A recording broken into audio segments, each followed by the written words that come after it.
Aquí comienza Verdades Eternas con Humberto Cancio.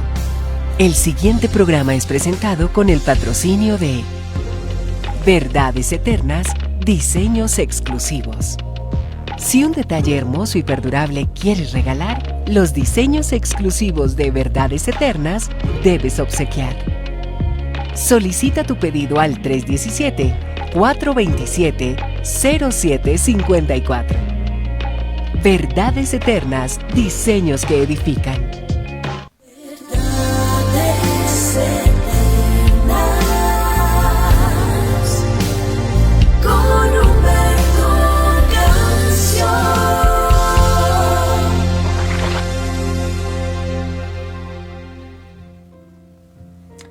Alabado sea tu santo nombre, mi Señor. Grande tú eres.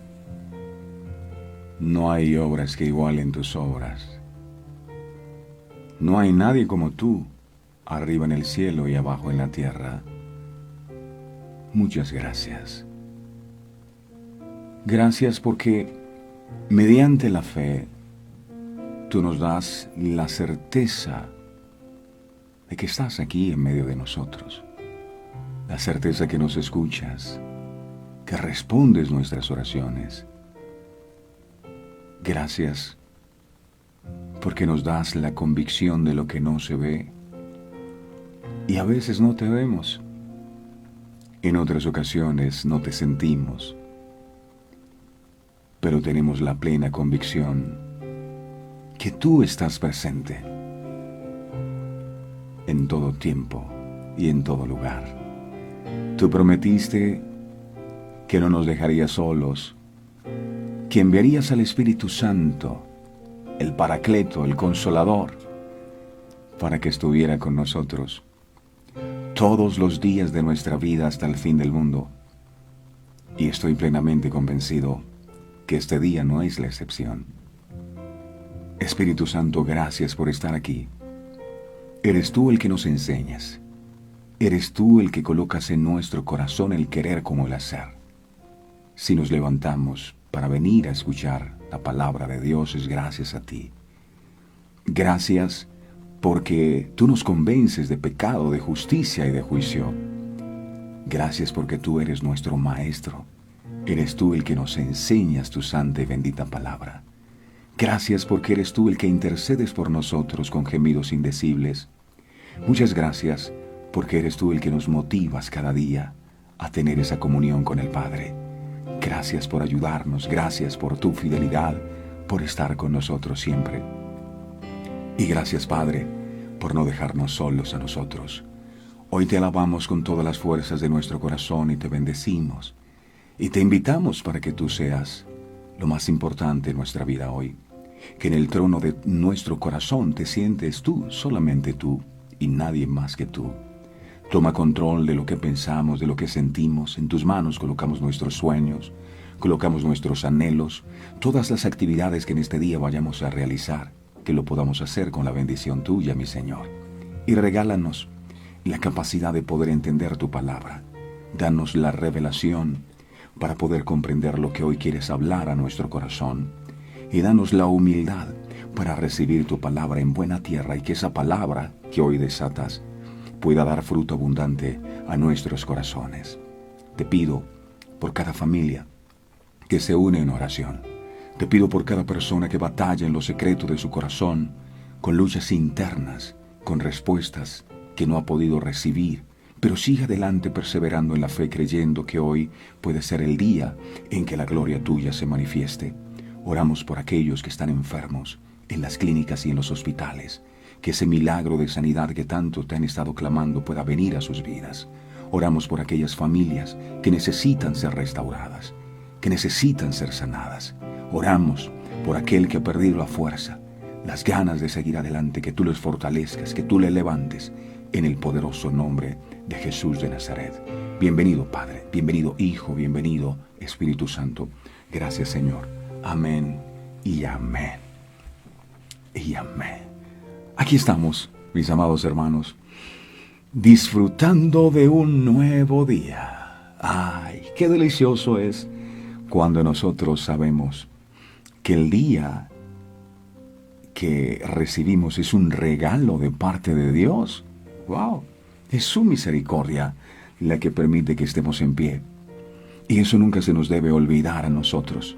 ¿Cuántas personas batallando por su vida en estos momentos en una UCI, en una clínica de un hospital, sin esperanza?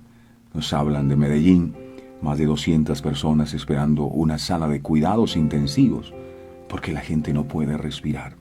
Y gracias a la misericordia del Señor, nosotros podemos respirar. Así que si puede respirar, respire profundo y dígale a Dios gracias. Gracias, porque son cosas tan aparentemente elementales, tan elementales como el respirar. Pero si no fuera por ti, no podríamos hacerlo. Si hay alguien que está agradecido en este día con Dios, que diga amén, que coloque su manito arriba, que dé un me gusta, que mande un corazón. Alguien agradecido. Porque dice la palabra del Señor que Dios anda buscando adoradores. ¿Qué es un adorador? No es el que canta canciones, no es el que canta alabanzas. No, no solamente eso. El verdadero adorador, el que adora en espíritu y en verdad, es aquel que adora más allá de sus circunstancias, sea que tenga o no tenga, porque el motivo de su adoración no es el milagro que anhela recibir. El motivo de su adoración sigue siendo Él. Él es digno de ser alabado.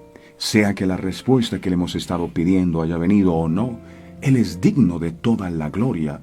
Él es digno de toda la exaltación y de toda la alabanza. He aprendido algo en la vida, y es que el verdadero adorador sabe dónde se conoce, es en los momentos de adversidad. O si no, recuérdese de Abraham. Le dijo a sus siervos, espérenos aquí, nosotros iremos a aquel lugar, adoraremos y volveremos. Y él era a sacrificar a su propio hijo. ¿Cómo puede uno adorar teniendo que sacrificar a su propio hijo? Pero él lo hizo. Él era un genuino adorador. Padre, te alabo, mi alma te bendice. El Espíritu de Jehová, el Señor, está sobre mí. Gracias por tu presencia. Y levante ese cuchillo en adoración. Y cuando va a bajar su cuchillo para asesinar a su hijo, Dios le dice, no lo hagas. ¡Ey, detente!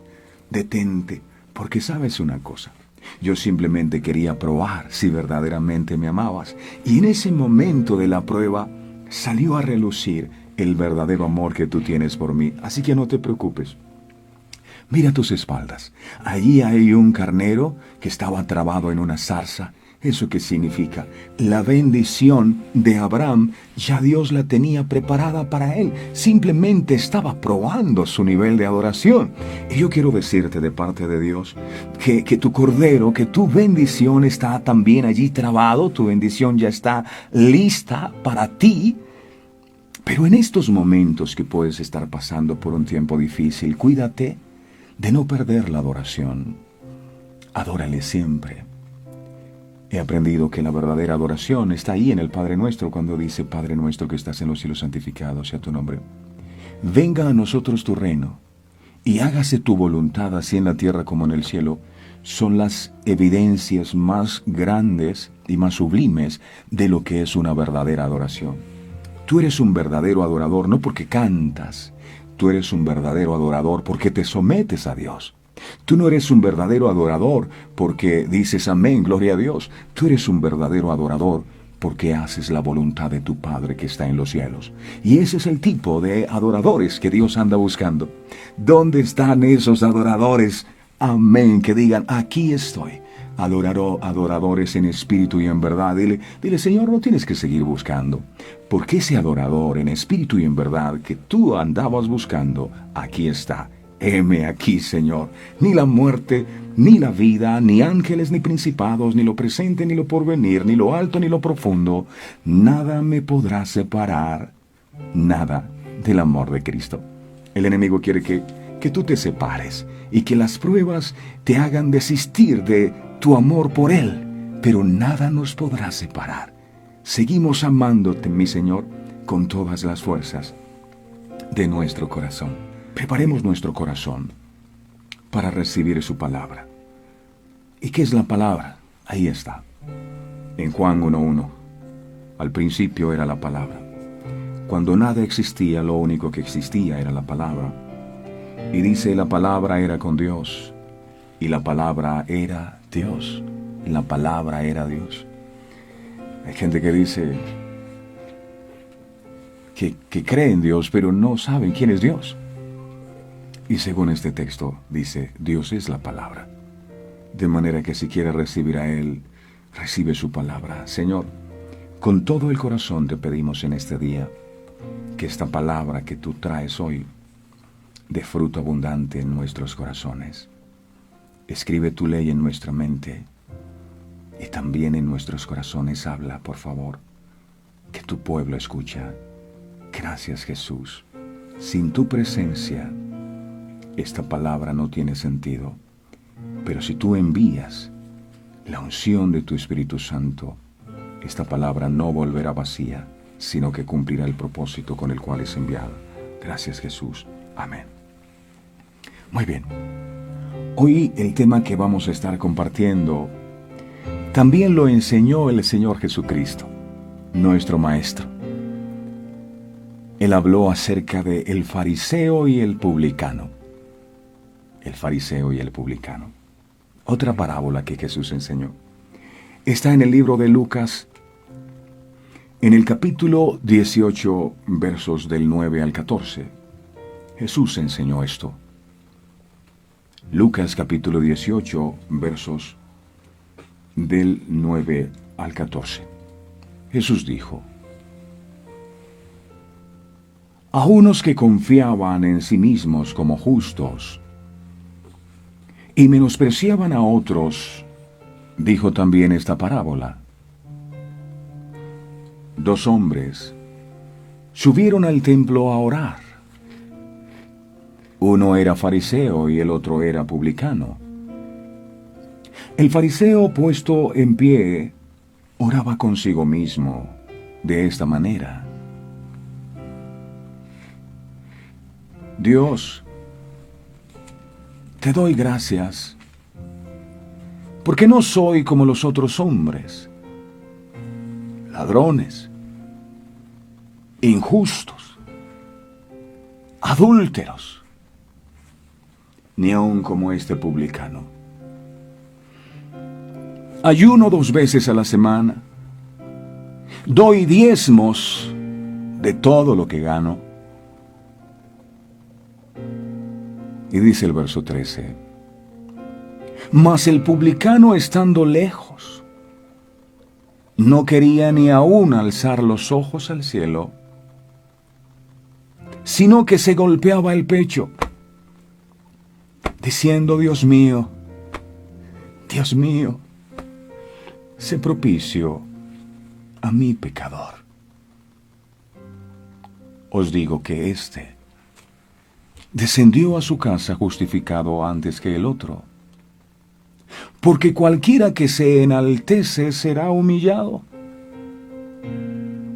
y el que se humilla será enaltecido.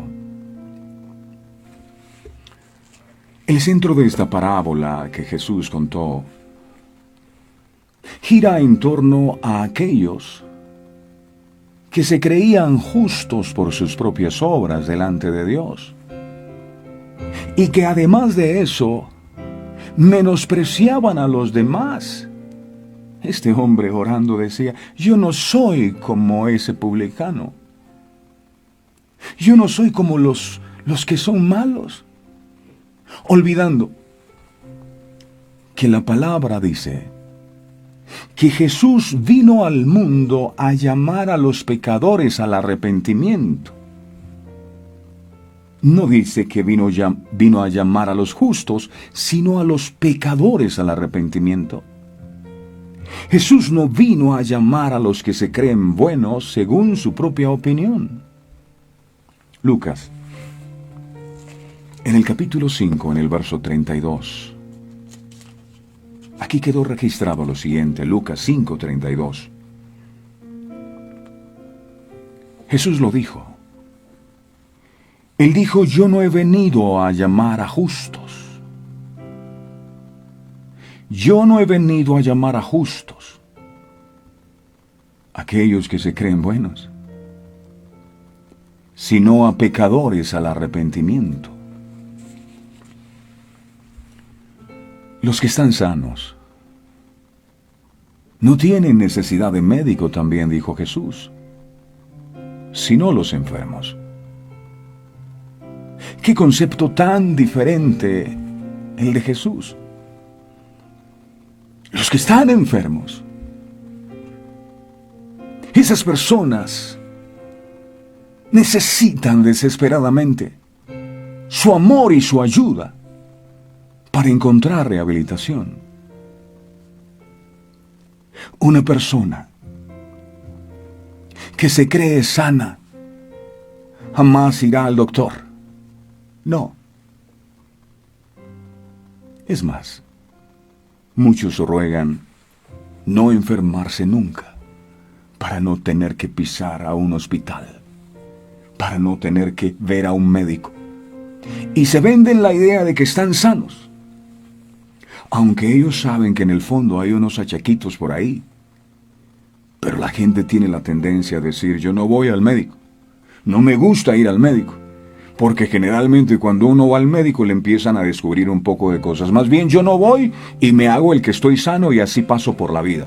Por eso viene la enfermedad de repente y los golpea fuerte, pero como no hicieron seguimiento, no les gusta ir al médico. Una persona que se crea sana jamás irá al médico. Igual que una persona que se crea buena jamás pedirá perdón por sus pecados y mucho menos se arrepentirá. ¿Por qué? Porque ella considera que no tiene nada de qué arrepentirse. ¡Qué peligro, mis amados, creerse buenos! Si usted se cree bueno, quiero decirle, Jesús no vino por usted. El Señor busca personas necesitadas para manifestar su poder y su gloria en sus vidas. Personas que a los ojos de otros parecen despreciables. La preocupación de Jesús era estar con los pecadores, con aquellos que reconocían sus fallas, con los enfermos y necesitados para llamarlos al arrepentimiento. Los pecadores incluían a las prostitutas, malhechores, borrachos y otras personas de dudosa reputación, a quienes Jesús miró con misericordia y compasión, como enfermos, que necesitan ser sanados y para darle su perdón. Primera de Corintios, capítulo 1, verso 27 al 29. Primera de Corintios, capítulo 1, versos 27 al 29. Dice la palabra: sino que lo necio del mundo escogió Dios para avergonzar a los sabios, y lo débil del mundo escogió Dios para avergonzar a lo fuerte, y lo vil del mundo y lo menospreciado escogió Dios, y lo que no es, para deshacer lo que es. Verso 29. A fin de que nadie se jacte en su presencia. Dios escogió de lo vil y menospreciado para que nadie diga que fue por méritos propios. Acuérdese del fariseo. Yo soy bueno, yo ayuno, yo diezmo, yo no soy como esos pecadores. A ese tipo de personas Dios no las escoge, sino aquellos que se consideran vil y menospreciados, para que la gloria sea de Dios y no de ellos. Que no nos pase como los fariseos, que cubrían su pecado con aparente respetabilidad, se presentaban en público como piadosos, al hacer acciones buenas y señalando el pecado de los demás. Cuando usted oye la palabra fariseo, inmediatamente se le viene a su mente falso, hipócrita, engañador. Tú eres un fariseo. De allí se desprende la palabra. ¿Por qué? Porque los fariseos conocían de Dios. Se supone, hablaban de Dios. Predicaban de Dios. Pero cuando Jesús se les presentó y Jesús estuvo en medio de ellos, jamás lo reconocieron. Cuando Dios nos eligió, a Él no le importó lo que éramos. Él nos dio una posición de honor que está por encima de los demás. Una de las cosas que me enternece y que me hace amar a Dios con todo el corazón es que jamás olvido en el pozo cenagoso donde yo me encontraba. Y de ahí, con lazos de amor y de misericordia, Él me alcanzó. Yo no puedo olvidar cómo era mi vida antes de conocerle. Y le digo, Señor, jamás permitas que se me olvide. Porque cuando se nos olvida de dónde Él nos sacó, nuestro corazón puede llenarse de orgullo y pensar que es por méritos propios. Jamás te olvides. Ya olvidaste cómo era tu vida. Llegó un momento de mi vida que yo quería morirme. No le encontraba sentido a nada. Y allí su amor me alcanzó. ¿Es por mí? No.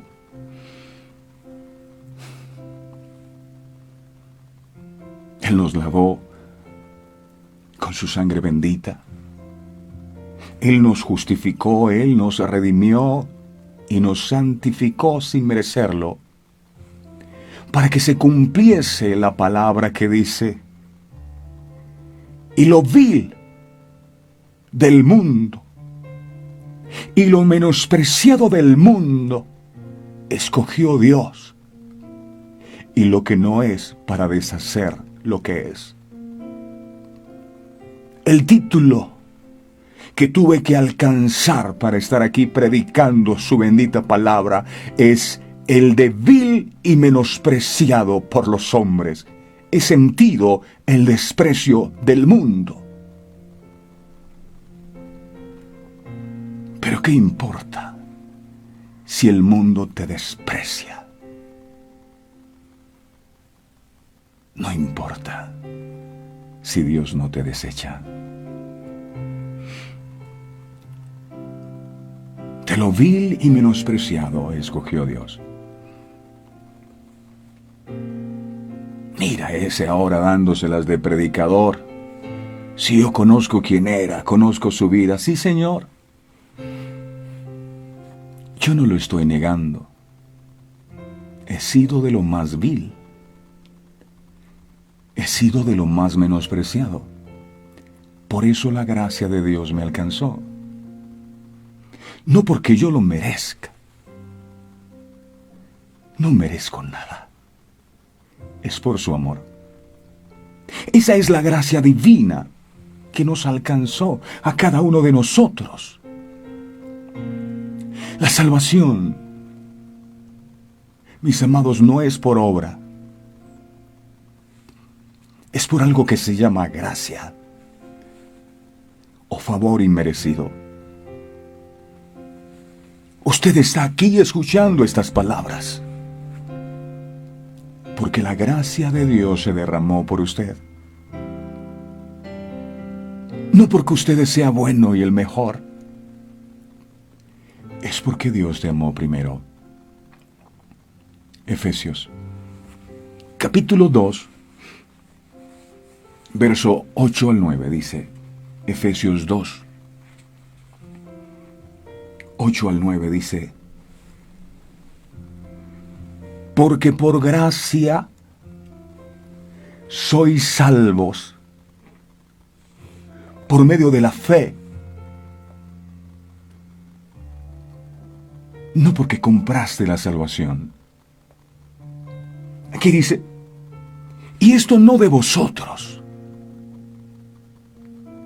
pues es un don de Dios, no por obras, para que nadie se gloríe, para que nadie se jacte en su presencia, para que nadie diga, es que yo lo hice, es que yo me salvé porque yo ayuné. ¿No has entendido? La vía de la salvación es algo que no se obtiene por nuestras obras. Como este fariseo. Dice la Biblia que estaba orando, pero no oraba para Dios, oraba consigo mismo. Él era el Dios de su vida. Yo soy bueno, yo ayuno, yo diezmo. Yo no soy como los pecadores, no soy adúltero. No es por obras. Sin embargo, nosotros que somos salvos, debemos andar en santidad, pues somos creados en Cristo para buenas obras. Efesios, capítulo 2, verso 10 dice, Efesios 2, 10 dice, porque somos hechura suya, creados en Cristo Jesús para buenas obras, para hacer el bien, las cuales Dios preparó de antemano para que anduviésemos en ellas. Y esto parece un poco paradójico, porque el Señor primero nos dice que la salvación no es por obras, para que nadie se gloríe. Pero aquí dice que fuimos creados para buenas obras. ¿Acaso se equivocó Dios? Por supuesto que no. El Señor no está diciendo que la santidad que nosotros evidenciemos nos salvará. Lo que está diciendo es que la santidad es una obra o el fruto que deben evidenciar aquellos que realmente tienen un corazón arrepentido.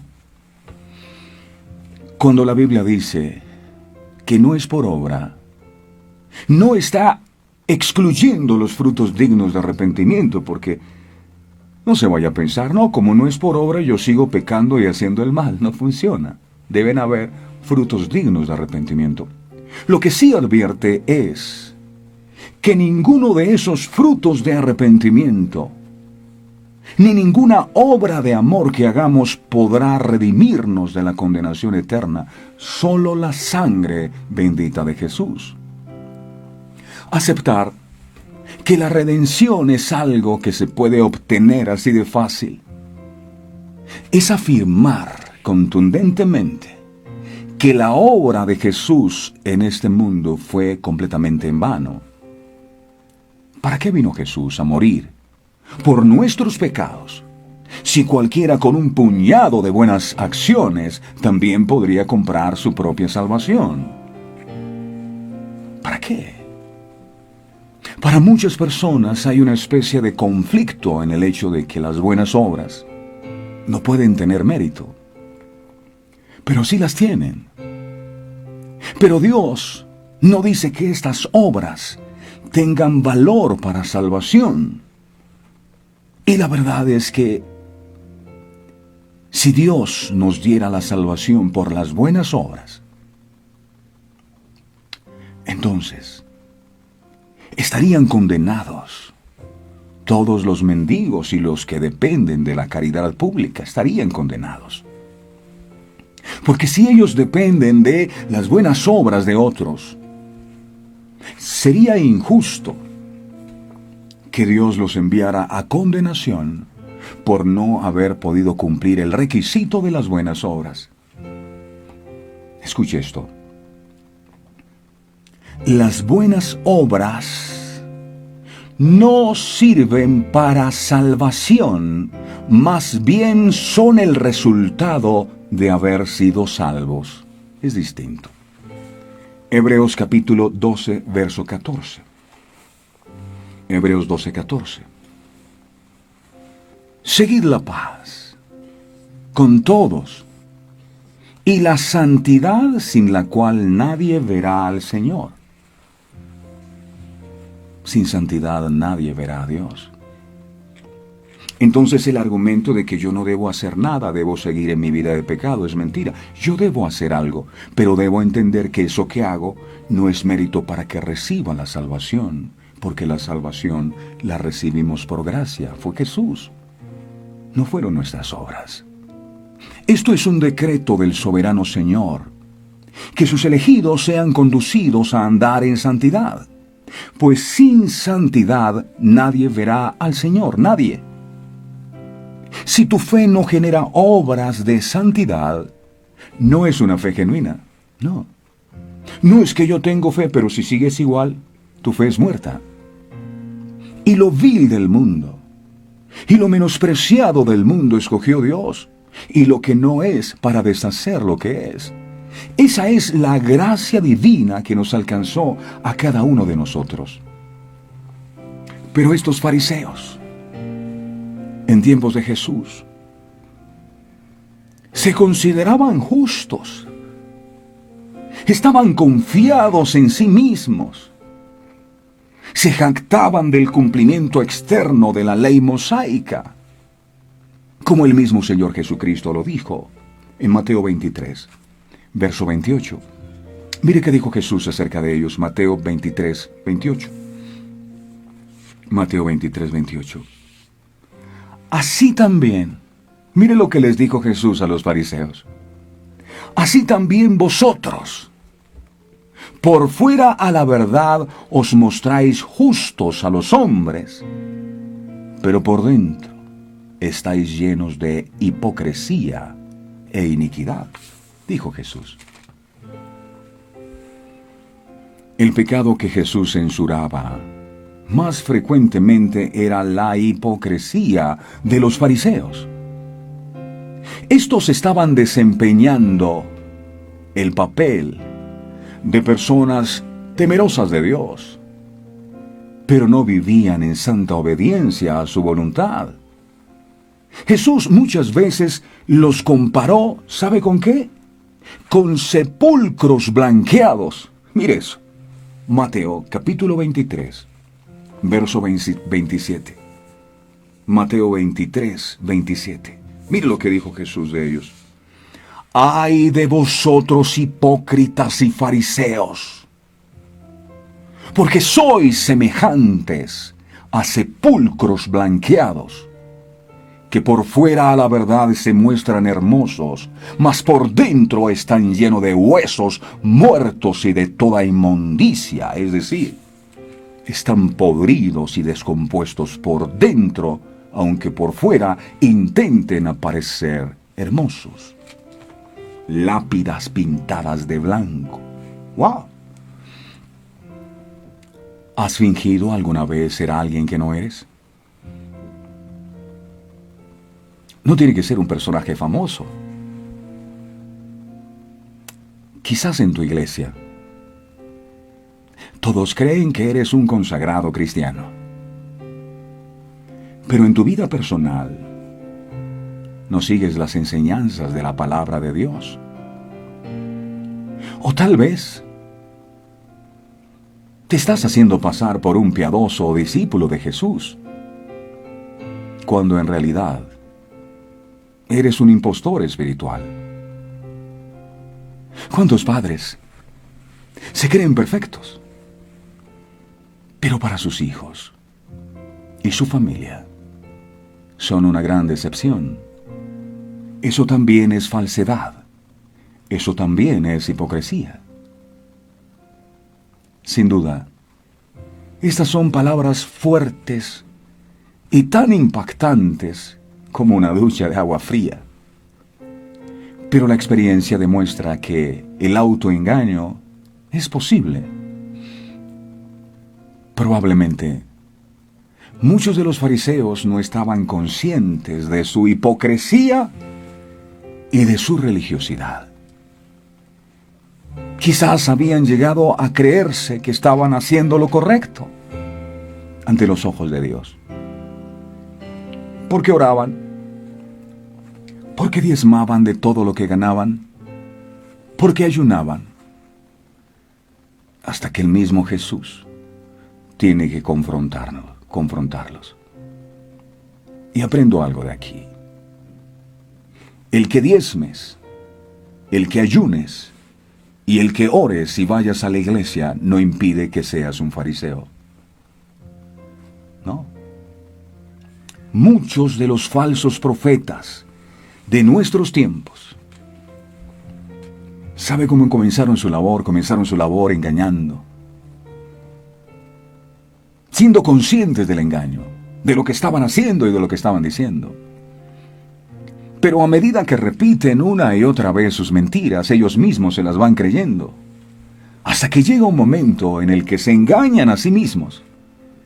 Y algunos concluyen que son apóstoles, otros ministros, otros profetas, e incluso algunos se hacen pasar por el mismo Jesucristo encarnado. Es en el corazón donde reside la hipocresía y la maldad.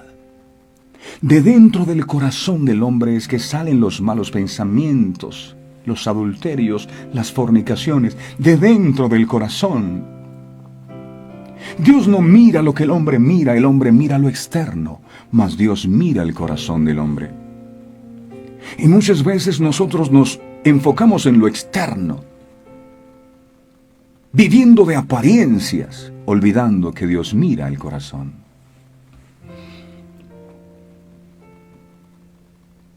Así les dijo Jesús a un grupo de fariseos que lo criticaban por haber sanado a un hombre ciego y mudo. Mateo, capítulo 12, verso 34. Les dijo Jesús, Mateo 12, 34. Les dijo, generación de víboras, ¿cómo podéis hablar lo bueno siendo malos? Porque de la abundancia del corazón habla la boca. Por eso es bueno que con frecuencia nos hagamos un autoanálisis espiritual a la luz de la palabra de Dios, que es el espejo. Si nos miramos en el espejo de la casa nos vamos a ver bien, elegantes, pero cuando vamos al espejo del alma, que es la palabra de Dios, y empezamos a mirarnos en este espejo, decimos, wow, esto que está aquí no es lo que yo estoy viviendo. Este espejo no me está mostrando la verdad. Necesitamos ir al espejo de la palabra para mirar qué es lo que estamos hablando y cómo es que estamos actuando, pero conforme a la palabra de Dios. Porque según su propio parecer, usted se ve bien. Este hombre se veía bien. Estaba en el templo orando. Y nosotros también oramos. Él diezmaba, él ayunaba, pero era hipócrita, era falso. Necesitamos hacer ese ejercicio de revisarnos periódicamente. Hagámoslo en actitud de oración, pidiéndole al Señor que nos ayude en el examen, así como David clamaba a Dios en el Salmo 139, del 23 al 24. Salmo 139, 23 al 24. Salmo 139, 23 al 24 dice, examíname, oh Dios, y conoce mi corazón. Pruébame y conoce mis pensamientos. Y ve si hay en mí camino de perversidad. Y guíame en el camino eterno. Eso decía David. Se hacía el autoexamen permanentemente. Examíname. Dios tiene perfecto conocimiento no solo de cuánto decimos o hacemos, sino también de nuestros pensamientos más secretos, más ocultos. Él discierne todo lo que nuestro corazón encierra, aun cuando nosotros mismos no lo veamos en la mayoría de los casos. Si, por ejemplo, en ocasión de vernos envueltos en determinadas circunstancias o dificultades, se nos exhorta a juzgar en nosotros lo que no puede tener aprobación de Dios, enseguida nos indignamos. Mire, es que usted es esta persona. Yo jamás, nunca, ¿cuándo? Y no queremos aceptar los errores. Nos molesta. Y seguimos viviendo en la mentira, creyéndonos lo que el diablo nos ha vendido. No, tú eres bueno, tú eres perfecto, no hay nadie que cambiar. Y es imposible que puedas cambiar si sigues creyéndote el cuento de que eres perfecto. De que porque vas el domingo a la iglesia ya tienes el cielo ganado. Nos indignamos, sintiéndonos inclinados a creer que todo en nosotros está bien y que hay que buscar fuera de nosotros la causa de la turbación. Si quieres que el mundo cambie, cambia tú primero. No, es que mi marido, no, cambie usted. Si tú cambias, el mundo cambia.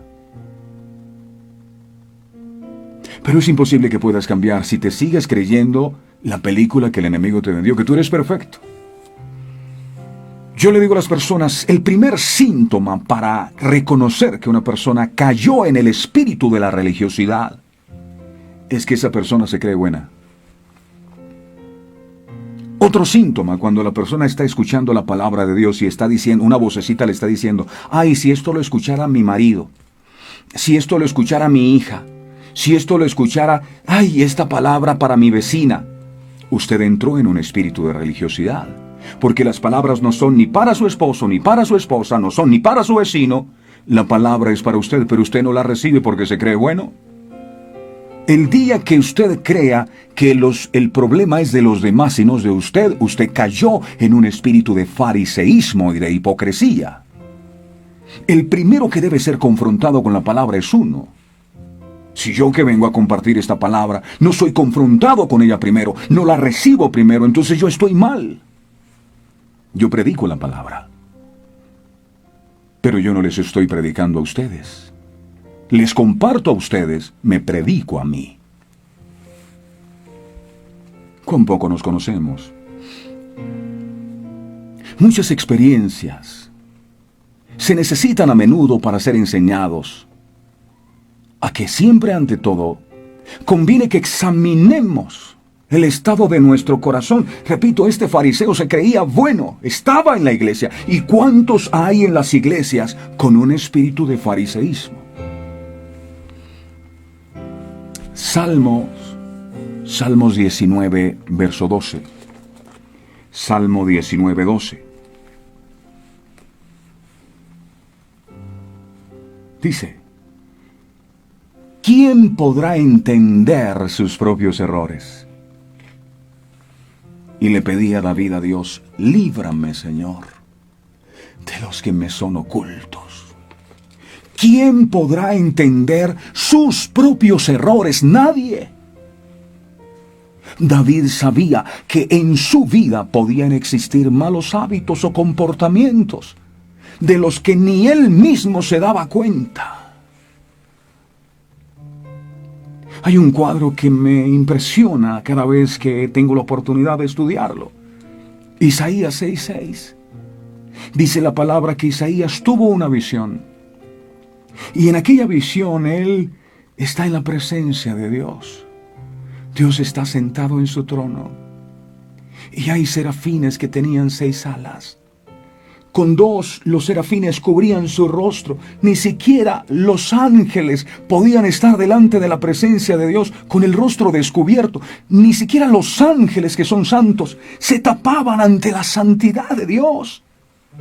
Con 2 alas volaban y con 2 se cubrían los pies.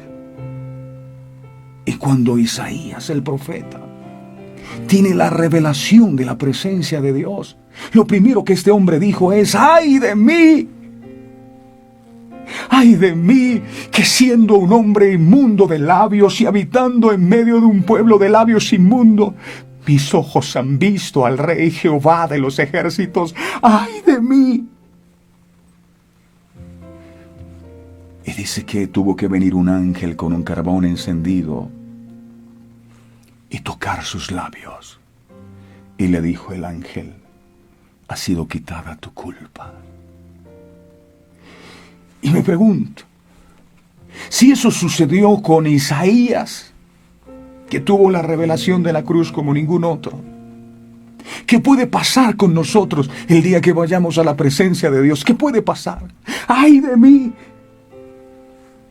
Entonces tendríamos que decirle al Señor: yo no solo necesito que tú envíes tu ángel para que santifique mis labios por todo lo que hablo, sino que santifiques mis ojos por lo que veo, y mis oídos, y mi mente, y mi corazón, y todo mi ser necesita ser santificado. ¡Ay de mí! Y aprendo algo. Lo primero que debe ocurrir cuando usted verdaderamente entra a la presencia de Dios es que debe ser confrontado con su pecado y con su vieja naturaleza. Es terrible que vayas a la presencia de Dios supuestamente y tú no sientas convicción de pecado en tu vida y sigas en tu vida en lo mismo como si nada. Tu corazón está endurecido. Entraste en el fariseísmo. ¡Ay de mí!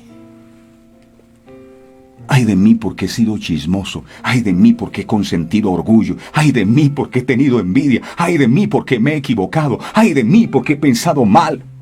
¡Ay de mí! No, la gente llega: Señor, te doy gracias por este día, gracias por estos alimentos, en el nombre de Jesús, amén.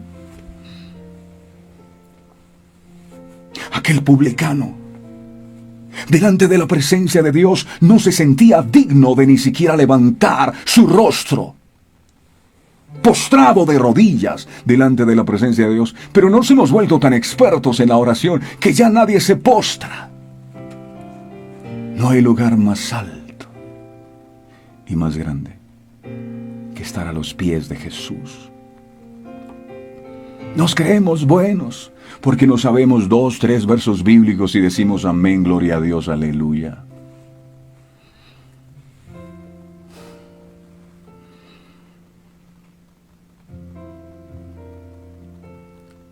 Si ya estar en la presencia de Dios no te produce arrepentimiento, si ya no te humillas, tu corazón se ha endurecido. Debemos hacer esta oración periódicamente. ¿Quién podrá encubrir sus propios errores? Líbrame de los que me son ocultos. Hacerlo periódicamente. Porque generalmente los últimos que nos damos cuenta de que estamos equivocados somos nosotros mismos. La gente se da cuenta. Tus hijos se dan cuenta de quién tú eres realmente. Aunque te des golpes de pecho en la iglesia, tu esposa sabe quién eres. Tu esposo sabe quién eres. Tus vecinos saben quién eres. Aunque estrenes todos los domingos en la iglesia ropa hermosa por fuera, ¿cómo está tu corazón? Al profundizar en tu oración, pide al Señor que te limpie de toda impureza en lo más profundo de tu corazón. Incluso aquellas cosas en las que estás fallando, pero de las que tú mismo no eres consciente, uno no se da cuenta. Líbrame de aquellas cosas que me son ocultas, que yo no sé que tengo, que están mal. Se necesita humildad para reconocer esto, que David reconoció en el Salmo 51:10. Hay gente que se cree tan santa que lo único que le falta es las alas. Dicen ellos. Salmo 51:10, jamás usted se va a considerar que ya no tiene nada que cambiar porque perdió el año. Salmo 51:10 dice, 51:10. Mire lo que decía David. El Salmo 51 es un salmo que compuso David de arrepentimiento y plegaria, pidiendo purificación. Había adulterado con una mujer y consintió la muerte de su esposo. Y así oraba David. Él decía, crea en mí, oh Dios, un corazón limpio y renueva un espíritu recto dentro de mí. Esa era su oración. Es tan diferente esta oración que hace David comparada con la oración que hace el fariseo de la parábola que Jesús contó. Miremos Lucas capítulo 18, versos del 11 al 12. Mira lo que este fariseo no decía, crea en mí un corazón recto, Dios. No. Y el fariseo puesto en pie, ni siquiera se puso de rodillas. Ojo. Colocarse de rodillas es humillarse. Y el fariseo puesto en pie oraba, no para Dios, consigo mismo. En el momento en que tú vas a orar y empiezas a enfocarte en lo bueno que has sido, tú estás orando consigo mismo, no con Dios. El fariseo puesto en pie oraba consigo mismo de esta manera. Dios, qué espiritualidad. Te doy gracias. Alabado sea tu nombre. Tú que vives y reinas. Oh, aleluya. Porque yo no soy como los otros hombres. Ellos son ladrones. Ellos son injustos. Son adúlteros. Ni aun como este publicano. Ay, es que soy tan bueno. Soy tan bueno. Y tengo disciplinas espirituales, Señor. Ayuno 2 veces a la semana. ¿Qué te parece? No te descrees. ¿Cómo me ves ahí? 2 veces a la semana.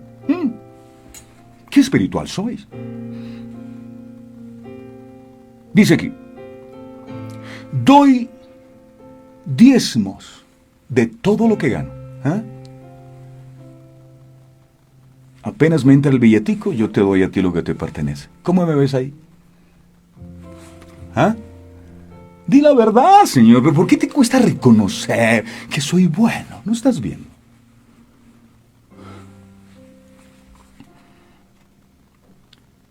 Wow. Por supuesto que Jesús no vino a este mundo a abrogar o a eliminar la ley, sino a darle cumplimiento. Por medio de la fe en Cristo Jesús somos justificados y tocados por el poder del Espíritu Santo para hacer lo que a Él le agrada. La ley estaría en la mente y en el corazón por el nuevo pacto en su sangre. Hebreos capítulo 10, verso 16. Hebreos 10, 16.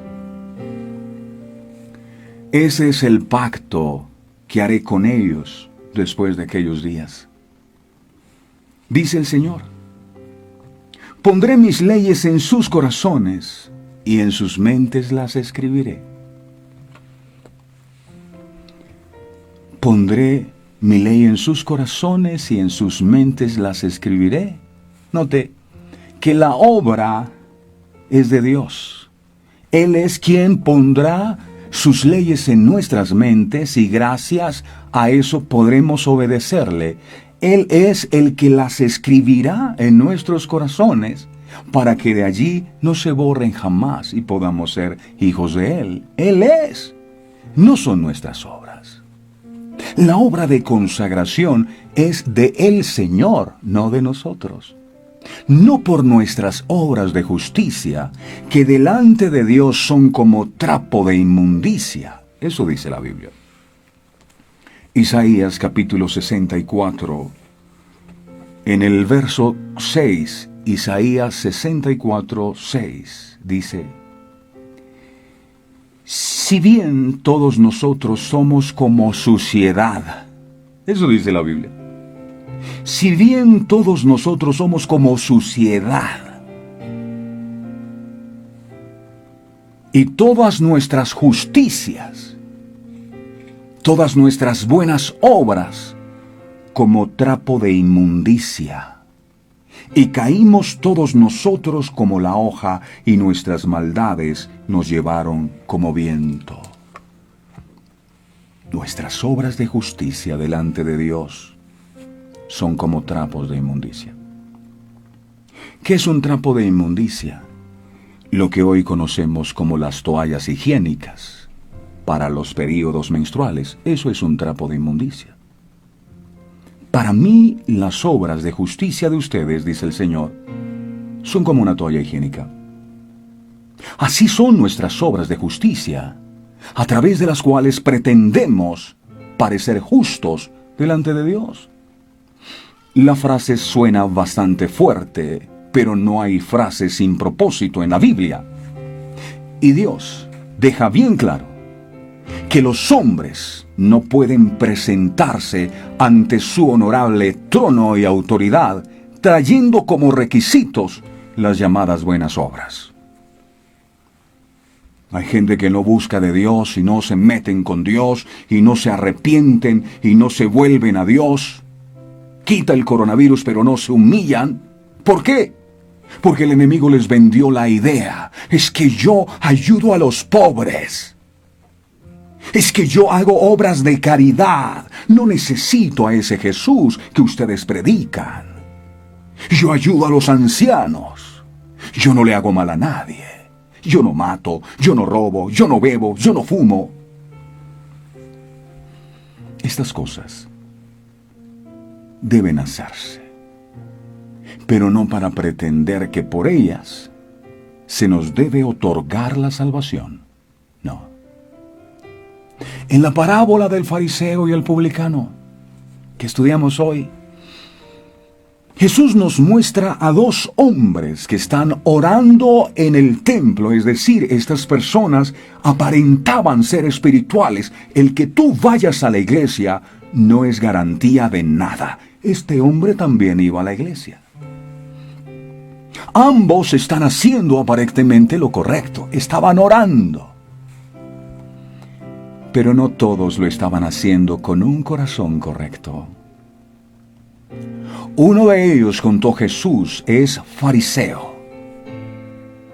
Este hombre hacía parte de un grupo religioso judío de la época de Jesús, el cual se jactaba en su oración de lo aparentemente bueno que era, a la vez que se diferenciaba él mismo. Yo no soy como estos hombres malos. Y menospreciaba a un publicano.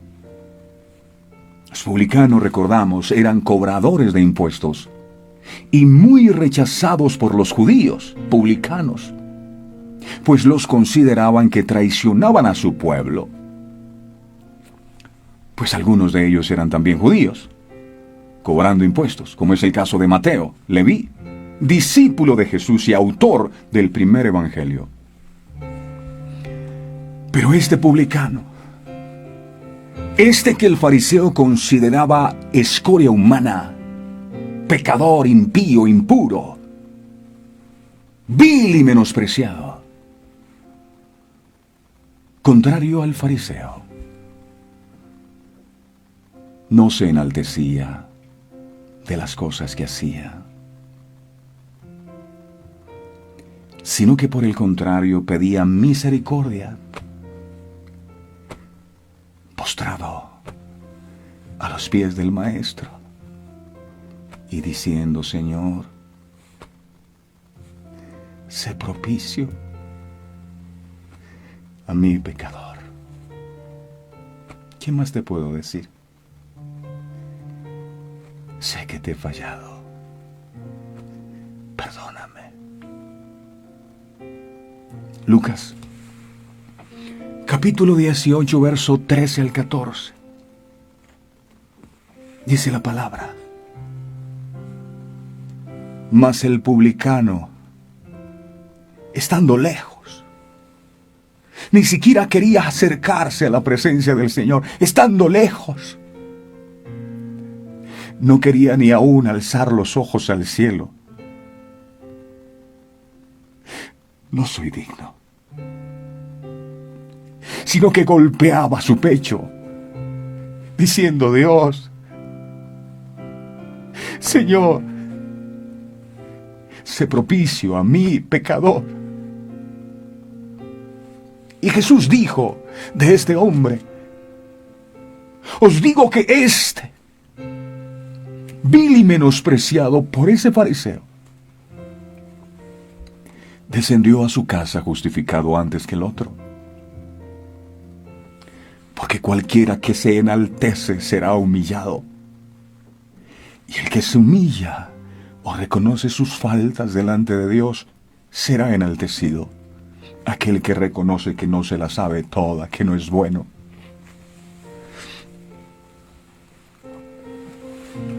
No, es que malo es mi marido. Él es el malo porque él es el que toma.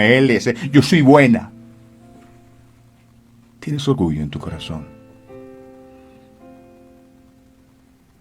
La mujer falta de sabiduría es como una joya en el hocico de un marrano, dice la Biblia.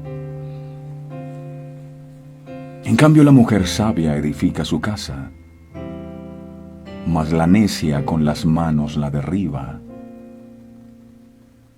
Jesucristo les dijo a los que escuchaban su enseñanza que el publicano descendió a casa justificado, porque cualquiera que se enaltece será humillado, y el que se humilla será enaltecido. Dios quiere que cuando nos acerquemos a Él, vayamos con un corazón contrito y humillado. ¿Qué es contrito? Que se duele por haber fallado a Dios. El hijo pródigo dijo: yo he pecado contra el cielo y contra ti. No solo contra ti, papá, sino contra el cielo. Ya no soy digno de ser llamado tu hijo. No ir a Jesús por medio de la fe y el arrepentimiento hace que la vida esté esclava a los deseos carnales que batallan en el alma. Cristo vino a traer luz en medio de las tinieblas. Si no cambiamos, moriremos en nuestros pecados. Aunque nosotros mismos nos consideremos justos, como pasó con aquel publicano. Él se creía bueno. Y lo tremendo es que fue descalificado y no se dio cuenta. Termino con esto. La diferencia entre orgullo y vanidad es modestia y humildad.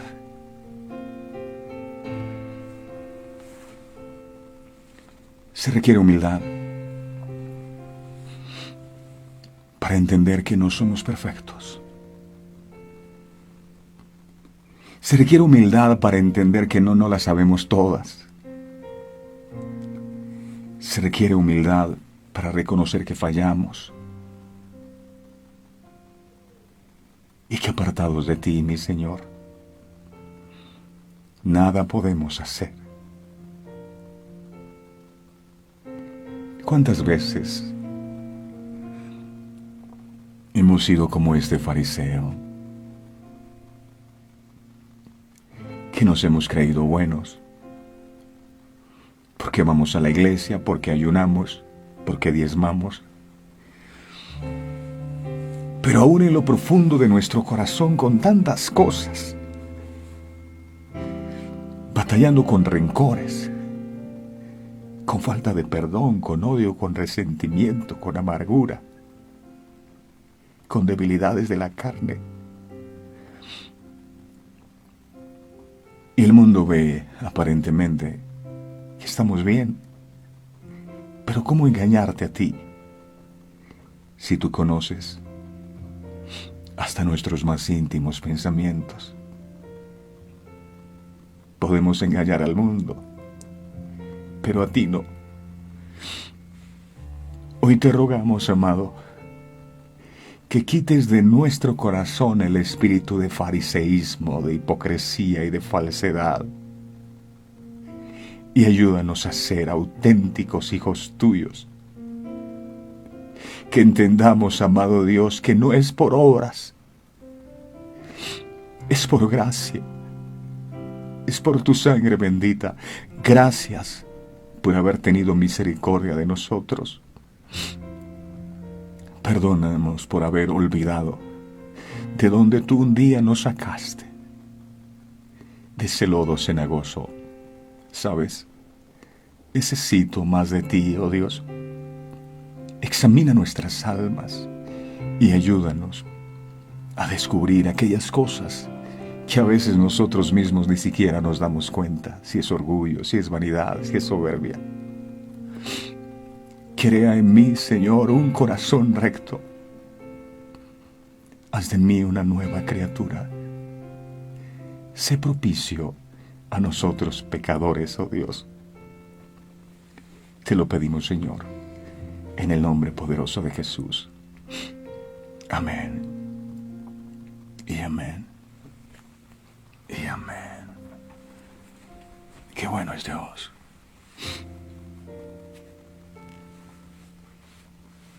Se perdió la humildad. El enemigo nos hizo creer que ya no había nada que cambiar. Todos los días, cada vez que voy a la presencia del Señor, le digo: Señor, ayúdame. Yo pensaba que ya esto lo había superado. Y cuando me equivoco, solo entiendo que sin Él no puedo avanzar, que necesito su ayuda.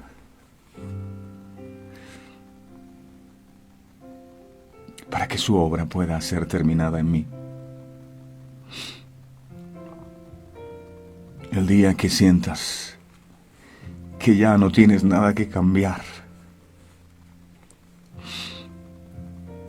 que has sido lo suficientemente bueno, Jesús no tiene nada que hacer en tu vida. Él vino a buscar lo que se había perdido. Yo entiendo que me he perdido, Señor. Ayúdame a encontrar la salida. Solo así podrá ayudarte. Gracias, Jesús. Solo tú lo puedes hacer. Te necesitamos, Señor. Gracias por esa gran enseñanza que hoy nos regalaste. A todos ustedes un abrazo fraterno, inmenso. Pido a Dios que su bendición nunca falte sobre su vida, que el Señor vaya delante de ustedes y les bendiga en todo lo que emprendan. Hasta una próxima oportunidad. Este programa fue presentado con el patrocinio de Verdades Eternas, Diseños Exclusivos. Si un detalle hermoso y perdurable quieres regalar, los diseños exclusivos de Verdades Eternas debes obsequiar. Solicita tu pedido al 317-427-0754. Verdades Eternas, diseños que edifican. Verdades Eternas, con Humberto Cancio.